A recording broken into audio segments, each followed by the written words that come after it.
హైదరాబాద్ మూసీ పరివాహక ప్రాంతాల్లో high tension కొనసాగుతోంది. సర్వేలో మూసీ బాధితుల వివరాలను అధికారులు సేకరిస్తున్నారు. నివాసితులను ఒప్పించి ఇళ్లను ఖాళీ చేస్తున్నారు. 12 కుటుంబాలను వనస్థలిపురం డబుల్ బెడ్రూమ్ ఇళ్లకు తరలించారు. బాధితుల సామాగ్రిని తరలించేందుకు ప్రత్యేక వాహనాలను ఏర్పాటు చేసి తరలిస్తున్నారు. మూసీ బాధితులకు భరోసా ఇచ్చేలా సర్వే కొనసాగుతోంది.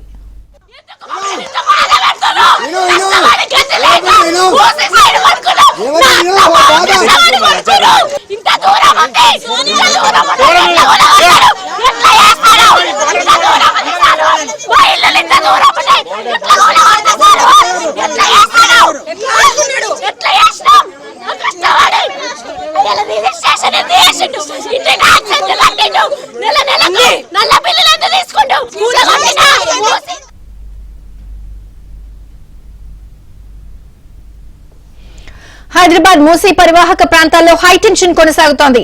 సర్వేలో మూసీ బాధితుల వివరాలను అధికారులు సేకరిస్తున్నారు. మరిన్ని వివరాలు మా ప్రతినిధి నుమాన్ అందిస్తారు. నుమాన్,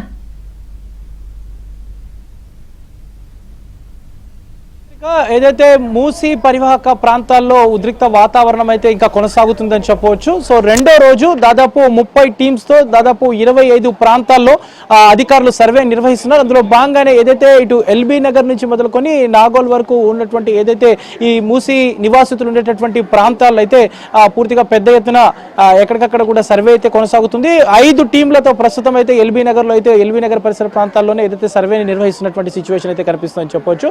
సో మరోవైపు ఏదైతే ప్రభుత్వం ఓవైపు భరోసా కల్పించే విధంగా కూడా ఇటు నివాసితులకు ఏదైతే కొంత భరోసా ఇచ్చే విధంగా ప్రయత్నం చేస్తున్నా కూడా కొంత స్థానికులైతే అధికారులను అడ్డుకుంటున్నారు. సర్వే కోసం వస్తున్నటువంటి అధికారులు అయితే ఎక్కడికక్కడ కూడా వారే సహకరించినటువంటి పరిస్థితి కూడా మనకు కనిపిస్తుంది. నిన్న కూడా అదే సిచ్యువేషన్, సో ఈ రోజు కూడా అదే సిచ్యువేషన్ కనిపిస్తుందని చెప్పొచ్చు. ప్రస్తుతం నేను కొత్తపేటలో మూసీ నివాసితులు ఉండేటటువంటి ప్రాంతం దగ్గర ఉన్నాను. కొత్తపేటలో ఉన్నాను. సో కొత్తపేటలో ఈ ఇల్లు మనం ఏదైతే ఈ ఇంటి దగ్గర ఉన్నామో, సో ఈ ఇంటిని కూడా ప్రస్తుతం మార్క్ చేశారు.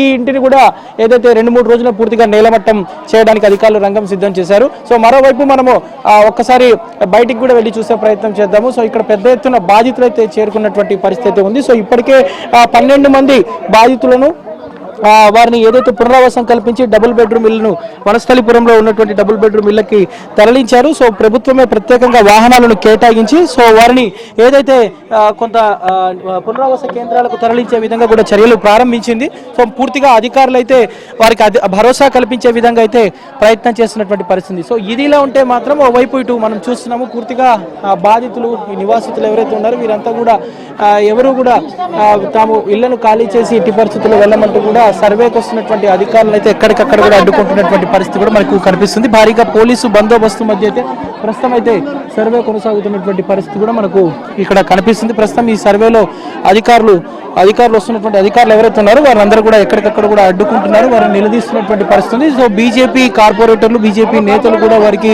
సంఘీభావం తెలుపుతున్నటువంటి సిచ్యువేషన్ చూడొచ్చు. పెద్ద ఎత్తున కూడా బాధితులంతా కూడా అధికారులు అయితే అడ్డుకుంటున్నారు. సో ఎవరిని కూడా రానియకుండా అయితే పూర్తిగా అడ్డుకుంటున్నటువంటి పరిస్థితి కనిపిస్తుంది. ప్రస్తుతం అయితే